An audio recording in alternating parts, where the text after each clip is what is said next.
नमस्कार, मैं गुड़िया। गुड मॉर्निंग स्टडी में आपका स्वागत है। पीएफ पर हाई कोर्ट के फैसले के बाद क्या ईपीएफओ में खलबली मचने की वजह समझिए। अब खबर विस्तार से। कर्नाटक हाई कोर्ट ने कर्मचारी भविष्य निधि योजना पर महत्वपूर्ण फैसला सुनाया है। यह फैसला उन हजारों विदेशी कर्मचारियों को प्रभावित करता है जिन्होंने पहले ही पीएफ योजना में योगदान किया है। दरअसल 2008 में विदेशी कर्मचारियों को ईपीएफ के दायरे में लाने के लिए एक संशोधन किया गया था।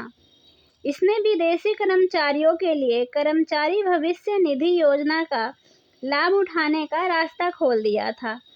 कोर्ट ने इसे असंवैधानिक और मनमाना करार दिया है। इस फैसले ने कर्मचारी भविष्य निधि संगठन ईपीएफओ में खलबली मचा दी है।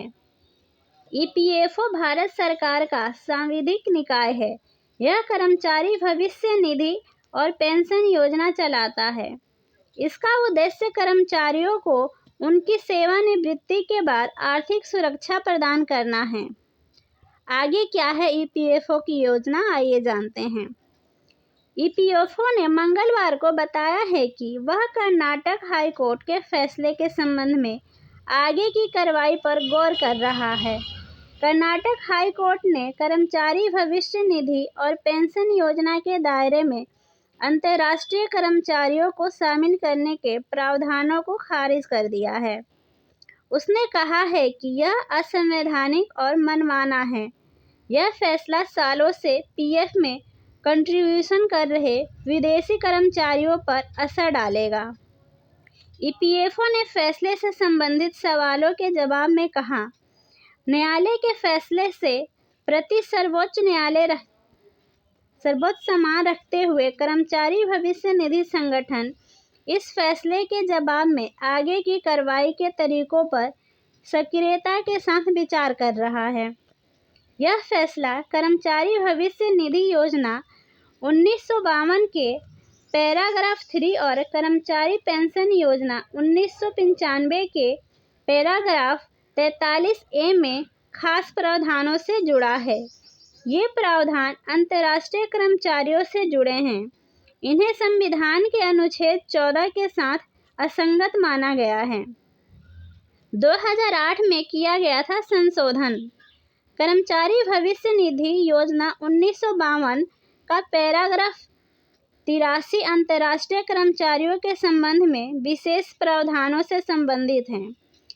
इस सब क्लॉज के तहत 1 अक्टूबर 2008 से हर एक अंतर्राष्ट्रीय कर्मचारी जिसका मूल वेतन और महंगाई भत्ता 15,000 रुपये प्रति माह तक है, वे अनिवार्य रूप से इस योजना के दायरे में आएंगे।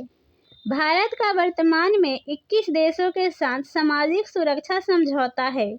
ये समझौते पारस्परिक आधार पर इन देशों के कर्मचारियों के लिए निरंतर सामाजिक सुरक्षा दायरा सुनिश्चित करते हैं। ईपीएफओ ने कहा कि जब इन देशों के नागरिक एक दूसरे के क्षेत्रों में नौकरी करते हैं तो उनकी सामाजिक सुरक्षा बनी रहती है। देशों के बीच सामाजिक सुरक्षा समझौते भारत सरकार के अन्य देशों के साथ किए गए सरकार के स्तर पर समझौते हैं। इन समझौतों का उद्देश्य अंतर्राष्ट्रीय रोजगार के दौरान कर्मचारियों की निर्बाध सामाजिक सुरक्षा उपलब्ध कराने की गारंटी देना है। ईपीएफओ के अनुसार समझौतों को अनिवार्य रूप से अंतर्राष्ट्रीय स्तर पर मान्यता प्राप्त सिद्धांतों का पालन करना चाहिए। उसने कहा कि अंतर्राष्ट्रीय आवाजाही को बढ़ावा देने के लिए ये समझौता भारत के लिए बहुत महत्वपूर्ण है। ईपीएफओ ऐसे सामाजिक समझौतों के लिए भारत में परिचालन एजेंसी के रूप में काम करता है। क्यों है ईपीएफओ में खलबली, आइए जानते हैं।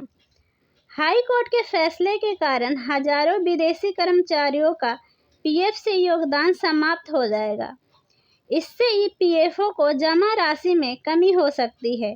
कम योगदान से ईपीएफओ की निवेश क्षमता और भविष्य के दायित्वों को पूरा करने की क्षमता पर भी असर पड़ सकता है। यह संभावना है कि केंद्र सरकार हाई कोर्ट के फैसले को सुप्रीम कोर्ट में चुनौती दे सकता है।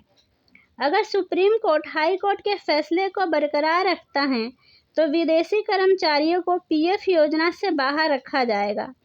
कानूनी लड़ाई ईपीएफओ के लिए अनिश्चितता और वित्तीय बोझ पैदा कर सकती है। वहीं हाई कोर्ट के फैसले को लागू करने से ईपीएफओ के लिए प्रशासनिक जटिलताएं पैदा हो सकती हैं। विदेशी कर्मचारियों के पीएफ खातों को अलग करना और उनके योगदान को वापस करना एक जटिल प्रक्रिया हो सकती है। डेटा प्रबंधन और अनुपालन में भी चुनौतियां हो सकती हैं। ऐसी ही और खबरों की जानकारी के लिए हमारे चैनल पर बने रहें। धन्यवाद।